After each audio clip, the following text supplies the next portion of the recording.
Hi, I'm bigcal and welcome to my world. Today is another recent video games pickups video showing off games that just didn't fit into any other category of video. So it's basically just other. Right, let's get started then with a Game Boy Color game from Limited Run, Trip World DX. Limited Run games can be hit and miss with some of their official reprints of old games, like the Star Wars games, for example, on the NES and Game Boy, which were still very easy to buy at the time and cheaper than what Limited Run games were selling them for. Trip World DX, on the other hand, is a massive saving. Also, the DX part is new, giving the game colour for the first time. The game itself is a pretty standard 2D platformer with a handful of power-ups, a very basic story, and decent enough gameplay. Not worth the crazy prices on eBay for the original, but for around £35 from Limited Run Games, complete in box with a manual and everything, I think that was just about the right price. Yeah, so this has always been a highly sought after game for the original Game Boy. Buying it original, just pointless because it's so expensive. But yeah, thanks to Limited Run, obviously they released on modern platforms as well. You could buy those physical from Limited Run. I got the Game Boy Color version just because it's so cool to get it on like that. And you can of course still buy it digital on the modern platforms. So yeah, really cool. Next then is a Dreamcast game for my quiz game collection for the future video I'm doing on them. South Park Chef's Love Shack. This one features Chef hosting a quiz game for beautiful women, with the prize being to spend a weekend with him. Sadly, only the children of South Park are available for the show. You pick one from Cartman, Kyle, Stan and Kenny, and then answer a bunch of questions about the show, and play some really basic mini-games in between rounds. It's nothing special, but nothing horrible. Yeah, and some of the questions, you really have to have watched the show, like, before playing the game, I think, because some of the questions you look, it's like, okay, I have a vague memory of sort of what they're talking about, but specifics, not a clue, especially when this came out, it was based on the earlier seasons, so probably the first couple, and yeah, it's been so long since I watched the original episodes of South Park.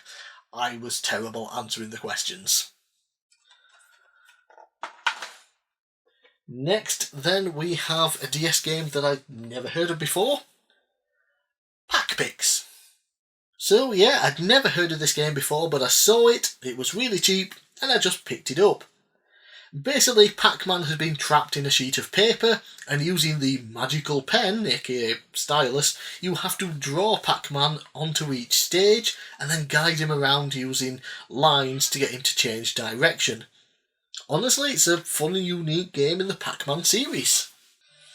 Yeah, so I went from never hearing about it to actually quite enjoying it. It's not amazing or anything, but considering I paid £2 for it, yeah, absolute bargain. If you see it, pick it up. It's fun.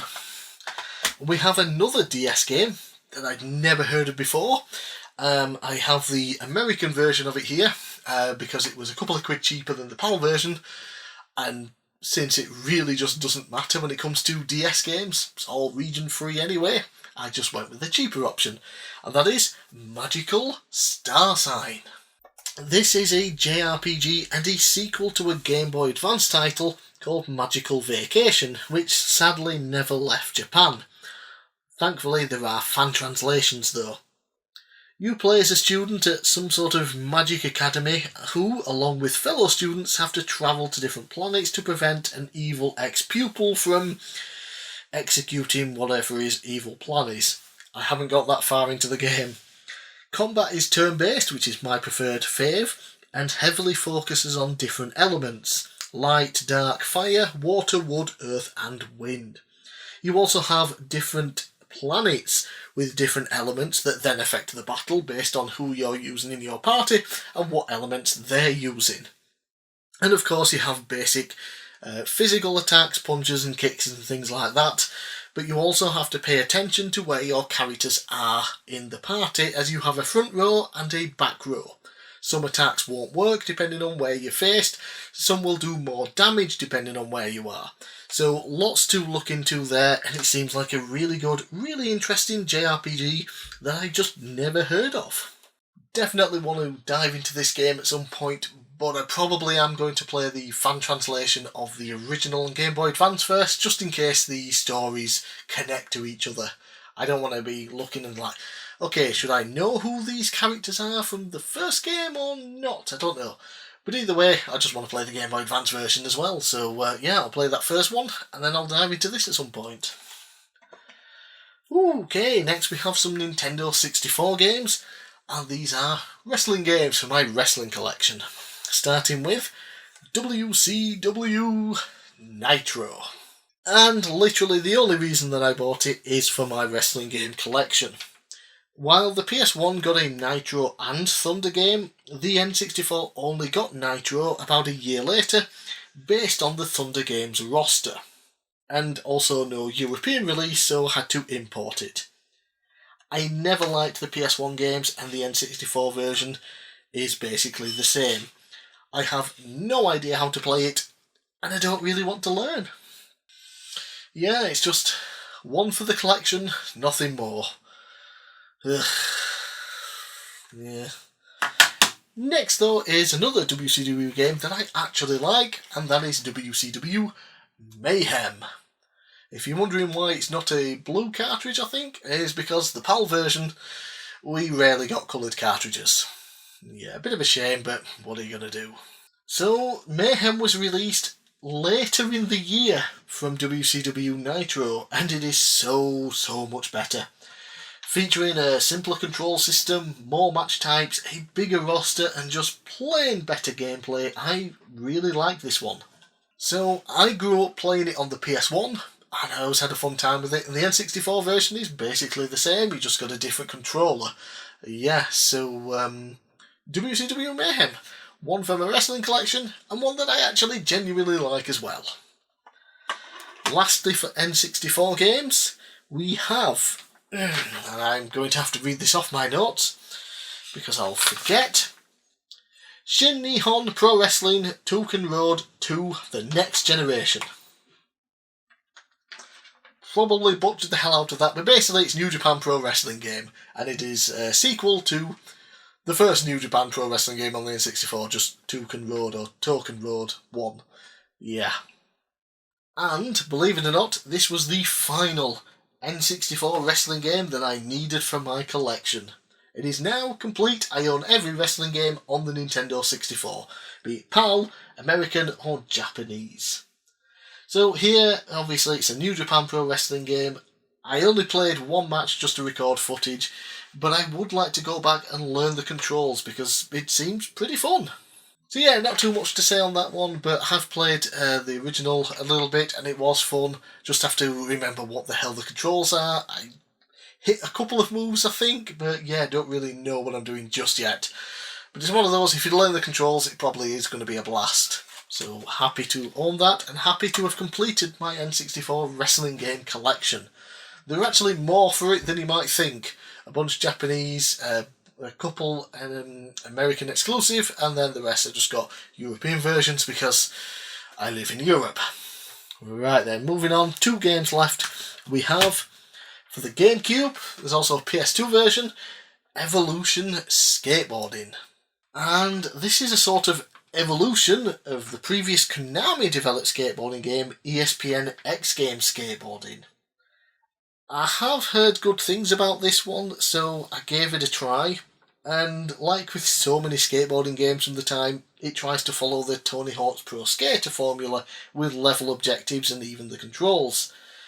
This one is almost a good knockoff Tony Hawk's game, but just misses the mark with somewhat dodgy controls. It is decent at best, but you are probably better off just playing a Tony Hawk's game. Yeah, so I had a bit higher expectations for this one. I was expecting it to be a little bit better, but it missed the mark. Maybe other people can get more fun out of it, but yeah, I'd just rather play Tony Hawk's game. And then lastly, game that I can't show any footage of really, but maybe I'll throw in some from other consoles, and that is Rare Replay. I don't even own an Xbox system capable of playing this. I just wanted to add the physical release to my collection anyway, just in case. Just in case I either get an Xbone or Series X or whatever in the future and can play it, or just in case the physical release becomes rare, no pun intended, due to physical media sadly dying out. The Rare Replay has a ton of games. I think some arcade games, some NES games, SNES games, N64, and then of course we have the OG Xbox and even some Xbox 360 games thrown in. You got your Banjo-Kazooie and Banjo-Tooie, your Conker's Bad Fur Day, Blastcore. Yeah, lots of really fun games in here. Some not so good, but yeah, I do own most of them on their original releases. I own all the N64 Rare games. I own the Xbox releases, the original. I own one, I think, on the Xbox 360, and even a couple for the SNES and NES. I really do wish they would port this to other systems, but it doesn't look like they're ever going to do that.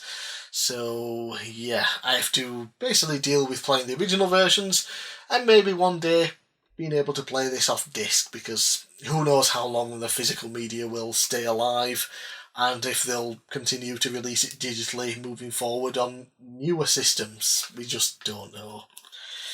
So those were my recent pickups that just didn't fit any other category.